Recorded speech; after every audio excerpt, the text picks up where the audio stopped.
साथ उन्होंने उनके प्रति धन्यवाद ज्ञापित भी किया है और साथ ही साथ उन तमाम सदस्यों के लिए धन्यवाद बोला है जिन्होंने विधायिका को मजबूत बनाने में अपना महत्वपूर्ण योगदान दिया है। और अब आगे बढ़ते हैं अपनी अगली खबर की ओर। 26 जनवरी को ट्रैक्टर परेड में हिंसा के 3 दिन बाद अचानक 26 जनवरी को ट्रैक्टर परेड में हिंसा के 3 दिन बाद शुक्रवार सुबह तक दिल्ली और यूपी की पुलिस सिंधु और गाजीपुर बॉर्डर पर एक्टिव रही। यहां 2 महीने से किसान कृषि कानूनों के विरोध में प्रदर्शन कर रहे हैं। गुरुवार को गाजीपुर बॉर्डर बंद कर दिया गया, वहां बिजली पानी की सप्लाई भी काट दी गई। यूपी सरकार के सभी जगह आंदोलन खत्म करने के आदेश के बाद गाजियाबाद प्रशासन ने आंदोलनकारियों से गाजीपुर बॉर्डर खाली करने को कहा है। इसके बाद वहां भारी तादाद में पुलिस फोर्स तैनात कर दी गई। सख्त एक्शन की आशंका के बीच भारतीय किसान यूनियन के प्रवक्ता राकेश टिकैत ने आंदोलन जारी रखने की बात कही है। उन्होंने गाजीपुर बॉर्डर पर कहा कि कृषि कानून वापस लो वरना खुदकुशी कर लूंगा। टिकैत के समर्थन में हरियाणा से हजारों ट्रैक्टर और गाड़ियों पर किसान दिल्ली बॉर्डर की ओर गुरुवार रात में ही रवाना हुए हैं। जींद में हाईवे जाम कर दिया गया। टिकैत मुजफ्फरनगर स्थित गांव सिसौली में आज आंदोलन को लेकर महापंचायत कर रहे हैं।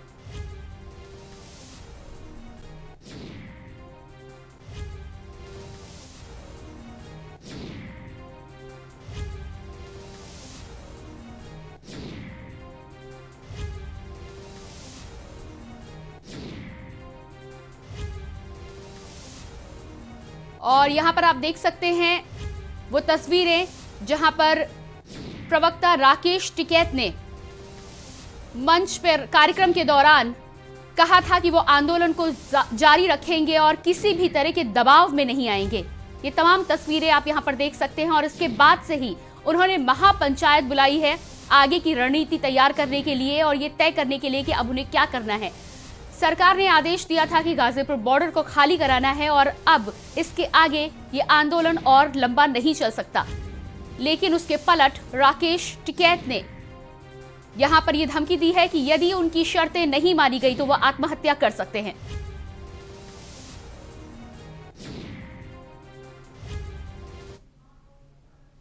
किसान अभी भी डटे हुए हैं, क्या कुछ कहना है आइए देखते हैं।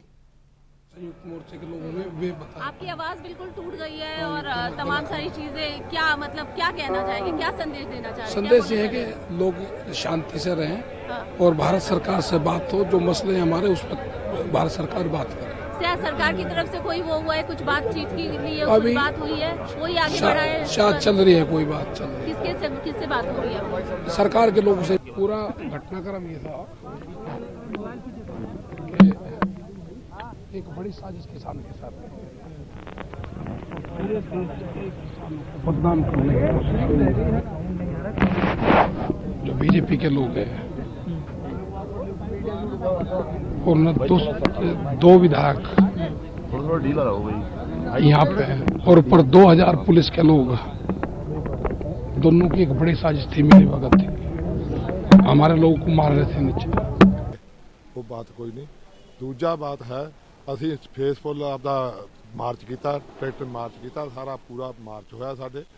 ਅਸੀਂ ਕਿਸਾਨਾਂ ਨੇ ਪੂਰਾ ਸਹੀ से ਮਾਰਚ ਕੀਤਾ। ਸਾਡਾ ਬਹੁਤ ਸਵਾਗਤ ਕੀਤਾ ਦਿੱਲੀ ਵਾਲੇ ਲੋਕਾਂ ਨੇ, ਹਾਰ ਫੁੱਲਾਂ ਨਾਲ ਪਾ ਕੇ ਸਾਨੂੰ ਲੰਗਰ ਪਾਣੀ ਛਕਾ ਕੇ ਬਹੁਤ ਵਧੀਆ ਸਵਾਗਤ ਕੀਤਾ। ਬੱਚਿਆਂ ਤੋਂ ਲੈ ਕੇ 80 ਸਾਲ ਦੇ ਬੁੜਿਆਂ ਤੱਕ ਸਾਡਾ ਸਵਾਗਤ ਕੀਤਾ ਗਿਆ। ਤਿੰਨੇ ਅਸੀਂ ਰੱਦ ਕਰਾਉਣਾ, ਸਾਡਾ ਇਹੋ ਨਿਸ਼ਾਨਾ ਹੈ। ਸਾਡਾ ਨਿਸ਼ਾਨਾ ਲਾਲ ਕਿਲੇ ਤੇ ਜਾਣ ਦਾ ਕੋਈ ਨਹੀਂ, ਨਾ ਸਾਡਾ ਝੰਡਾ ਚੜਾਉਣ ਦਾ ਉੱਥੇ ਖਾਲਿਸਤਾਨ ਦਾ ਸਾਡਾ ਕੋਈ ਸਬੰਧ ਨਹੀਂ, ਨਾ ਹੀ ਕੋਈ ਕਿਸੇ ਤਰ੍ਹਾਂ ਦਾ ਹੋਰ ਸਬੰਧ ਹੈ। ਅਸੀਂ ਕਿਸਾਨ ਆਂਗੇ, ਕਿਸਾਨੀ ਤੌਰ ਤੇ ਅਸੀਂ ਇੱਥੇ ਆਏ ਹਾਂ ਕਿਉਂਕਿ ਸਾਡੀਆਂ ਜ਼ਮੀਨਾਂ ਖੁੱਸ ਰਹੀਆਂ ਨੇ, ਸਾਡੀਆਂ ਮੰਡੀਆਂ ਖੁੱਸ ਰਹੀਆਂ ਨੇ, ਸਾਡੀਆਂ ਜਿਹੜੀਆਂ ਹੋਰ ਰਾਇਤਾਂ ਨੇ, ਸਬਸਿਡੀਆਂ ਨੇ, ਉਹ ਸੈਂਟਰ ਸਰਕਾਰ ਖੋਹ ਰਹੀ ਹੈ। ਉਹ ਅਸੀਂ ਨਹੀਂ ਚਾਹੁੰਦੇ ਕਿ ਸਾਡੀਆਂ ਜ਼ਮੀਨਾਂ ਖੁੱਸਣ। ਇਹ ਸਾਡੀ ਲੜਾਈ ਹੈ। ਇੱਥੇ ਜੋ ਅਫਵਾਹਾਂ ਫੈਲਾਈਆਂ ਜਾਂਦੀਆਂ ਨੇ ਵੀ ਟਿਕਰੀ ਬਾਰਡਰ ਸ਼ੁਰੂ ਹੋ ਗਿਆ, ਖੋਲ੍ਹਤਾ, ਕਿਸਾਨ ਚਲੇ ਗਏ, ਪਰਚੇ ਹੋ ਰਹੇ ਆ, ਕੋਈ ਇੱਥੇ ਪਰਚਾ ਨਹੀਂ ਹੋ ਰਿਹਾ। ਸਾਨੂੰ ਫੋਨ ਆਉਂਦੇ ਆ ਕਿ ਵੱਧ ਤੋਂ ਵੱਧ ਇਹਦੇ ਪਰਚੇ ਹੋ ਰਹੇ ਤੇ ਕਿਸਾਨਾਂ ਨੂੰ ਕਈਆਂ ਨੂੰ ਫੜ ਕੇ ਲਿਜਾ ਰਹੇ ਆ, ਕੋਈ ਪਰਚਾ ਨਹੀਂ ਹੋ ਰਿਹਾ। ਉਹੋ ਜਿਹੀਆਂ ਅਫਵਾਹਾਂ ਨਾ ਫੈਲਾਈਆਂ ਜਾਣ। ਇੱਕ ਹੋਰ ਕਹਿ ਰਿਹਾ ਕਿ ਟਿਕਰੀ ਬਾਰਡਰ ਤੋਂ ਵੀ ਕਈ ਫੋਰਸਾਂ ਵੱਲੋਂ ਇੱਥੇ ਉਠਾਇਆ ਜਾ ਰਿਹਾ, ਕੋਈ ਉਠਾਉਣ ਨਹੀਂ ਰਹਿ ਗਏ। ਸਾਰੇ ਸ਼ਾਂਤੀਮਈ ਮਾਹੌਲ ਨਾਲ ਬੈਠੇ ਆ, ਸਾਰੇ ਵਧੀਆ ਬੈਠੇ, ਕੋਈ ਇਹੋ ਜਿਹਾ ਮਾਹੌਲ ਨਹੀਂ ਗਾ, ਸ਼ਾਂਤੀਮਈ ਮਾਹੌਲ ਆ। ਜਦੋਂ ਸਾਡੀ ਟਰੈਕਟਰਾਂ ਦੀ ਅਪਰੇਡ ਹੋਈ ਆ, ਦਿੱਲੀ ਵਾਲਿਆਂ ਨੇ ਸਾਡਾ ਫੁੱਲਾਂ ਨਾਲ ਸਵਾਗਤ ਕੀਤਾ। ਦਿੱਲੀ ਵਾਲੇ ਵੀ ਸਾਡੇ ਨਾਲ ਆ। ਦਿੱਲੀ ਸਾਰੇ ਹਰਿਆਣਾ ਭਾਈਚਾਰਾ ਔਰ ਪੰਜਾਬ ਭਾਈਚਾਰਾ ਤੇ ਸ਼ਾਂਤੀਪੂਰਵਕ ਨਾਲ 2 ਮਹੀਨਿਆਂ ਤੋਂ ਬੈਠੇ ਆ। और जो लगातार संघर्ष चल रहा है हमारा, वो आज मतलब पूरे 2 महीने से ऊपर चला गया है और लगातार हम अपने साथियों के साथ यहाँ बैठे हुए हैं। और हमारा जो मोर्चा है पूरी तरह, हम पंजाबी में एक मुहावरा यूज करते हैं, चढ़ती कला। हमारा जो ये मोर्चा है पूरी तरह से चढ़ती कला में है और चढ़ती कला में रहेगा। और कुछ लोगों ने जो 26 जनवरी को इसको सेटबैक पहुंचाने की कोशिश की है, वो कामयाब नहीं होंगे। और पंजाब के जो संयुक्त किसान मोर्चा है, उनकी जो लीडरशिप है, बड़ी सुलझी हुई, बड़ी सियानी, बड़ी तजुर्बेकार वो लीडरशिप है। हम उनकी अगुवाई में काम कर रहे हैं सभी लोग। और पंजाब, हरियाणा, यूपी, पूरे हिंदुस्तान में ये ज्वाला है जो इस आंदोलन की, वो फैलती जा रही है। और फिलहाल रुकेंगे एक छोटे से ब्रेक के लिए। ब्रेक के बाद भी खबरों का सिलसिला यूं ही जारी रहेगा।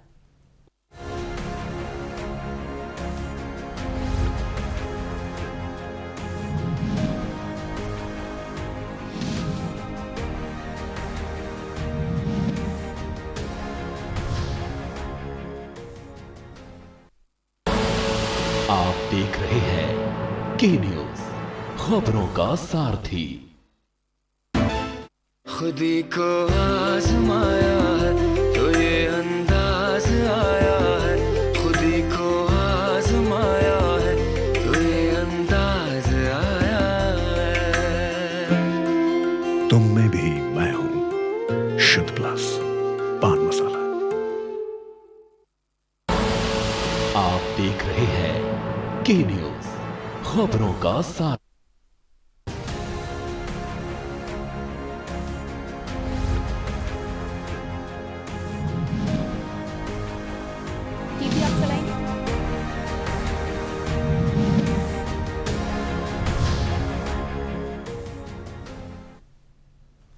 ब्रेक के बाद आपका स्वागत है और अब बात करते हैं अगली खबर की। आज राष्ट्रपति रामनाथ कोविंद के अभिभाषण के साथ ही बजट सत्र की शुरुआत हुई। अभिभाषण की शुरुआत करते हुए राष्ट्रपति ने सबसे पहले पिछले साल आई कोरोना, सीमा पर तनाव समेत कई संकटों का जिक्र किया। इसके साथ ही राष्ट्रपति ने कहा कि इतने संकटों के बावजूद देश मजबूती के साथ खड़ा रहा। राष्ट्रपति ने कहा कि चुनौती कितनी ही बड़ी क्यों ना हो, ना हम रुकेंगे और ना भारत रुकेगा।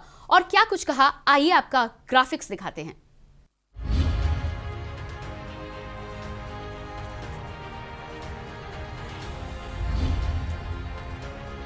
और यहां पर आपको बता दें कि राष्ट्रपति ने अपने अभिभाषण में कई बड़ी बातें कही हैं।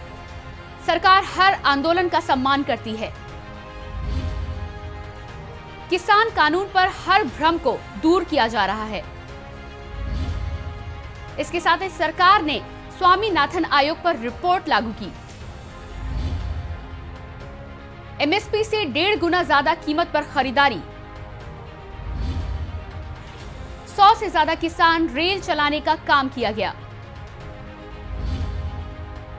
कृषि सुधार के जरिए किसानों को नए अधिकार दिए गए। कृषि को लाभकारी बनाने में काम हो रहा है। डिजिटल इंडिया से देश में नई रफ्तार। तकनीकी से संस्थाएं सशक्त हुई हैं। तकनीकी और बदलाव को देश ने अपनाया है। सरकार जन भागीदारी को लगातार बढ़ा रही है। लोकल को वोकल करने की दिशा में भी काम लगातार जारी है। भारत में विदेशी निवेश बढ़ा है। और इसके साथ ही हमारे साथ देहरादून से इस समय बड़ी खबर आ रही है। देहरादून में घने कोहरे ने बढ़ाई लोगों की मुश्किलें। विमान सेवा और बसों की रफ्तार पर ब्रेक।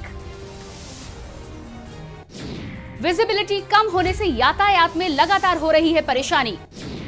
कोहरे के चलते 3 उड़ानें 2.5 घंटे देरी से पहुंची। देहरादून में घने कोहरे से लोगों की मुश्किलें बढ़ गई हैं। विजिबिलिटी कम होने से लोगों को लगातार यातायात में काफी परेशानियों का सामना करना पड़ रहा है। और इसके साथ ही 3 उड़ानें भी 2.5 घंटे देरी से पहुंची हैं। मौसम विभाग ने राज्य भर में ऑरेंज अलर्ट जारी कर दिया है।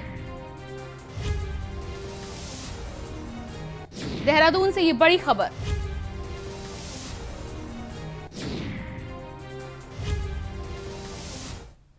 और अगली बड़ी खबर रुड़की से आ रही है। बीजेपी विधायक देशराज कर्णवाल के बिगड़े बोल, किसानों के लिए की अभद्र भाषा का प्रयोग, ऐसे शब्द जो हम आपको सुना भी नहीं सकते। सार्वजनिक मंच से विधायक ने दिया बड़ा बयान। बीजेपी विधायक देशराज कर्णवाल के बिगड़े बोल, किसानों के लिए अभद्र भाषा का प्रयोग किया गया और शब्द ऐसे कि हम आप तक उन्हें पहुंचा भी नहीं सकते, आपको उन्हें सुना भी नहीं सकते। और ये सार्वजनिक मंच से विधायक जी ने बोला है। रुड़की बीजेपी विधायक का कारनामा।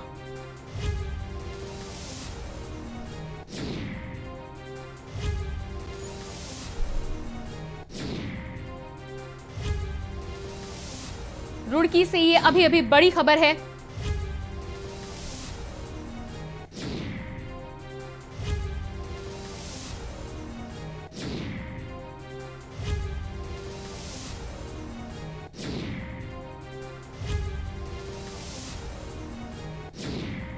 भाजपा के झबरेड़ा विधायक देशराज कर्णवाल एक बार फिर से उस समय चर्चाओं में आ गए जब विधायक महोदय ने 26 जनवरी को किसानों द्वारा किए गए हंगामे की निंदा की। इसके साथ ही विधायक महोदय की जुबान लड़खड़ा गई और बिगड़े बोल के साथ ही विधायक ने ये कह डाला कि किसानों को समाधान नहीं चाहिए बल्कि चील की डैश चाहिए, जो होता ही नहीं है। दरअसल झबरेड़ा विधायक रुड़की में ज्योतिष सम्मेलन में शिरकत करने पहुंचे विधायक उसी समय मीडिया को किसान आंदोलन पर बयान दे रहे थे। विधायक ने 26 जनवरी को दिल्ली में हुए हंगामे की कड़ी निंदा की और किसान आंदोलन के पीछे विपक्ष को जिम्मेवार ठहराया। इस दौरान विधायक के बोल बिगड़ गए और उन्होंने गुस्से में उस लहजे का प्रयोग किया जिसे हम आपको सुना भी नहीं सकते। हालांकि विधायक जी के ये बोल आपत्तिजनक हैं।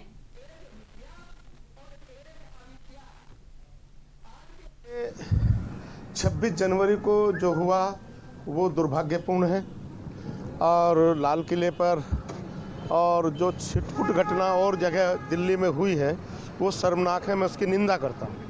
तो कहीं ना कहीं गुमराह किया जा रहा है किसानों को, क्योंकि आपका बिल्कुल हम शुरू से ही कह रहे हैं कि जब किसानों ने मांग की थी कि इसमें संशोधन किया जाए, कानूनों में संशोधन किया जाए, सरकार ने उसको स्वीकार कर लिया, लेकिन उन्हें संशोधन कराना तो है नहीं।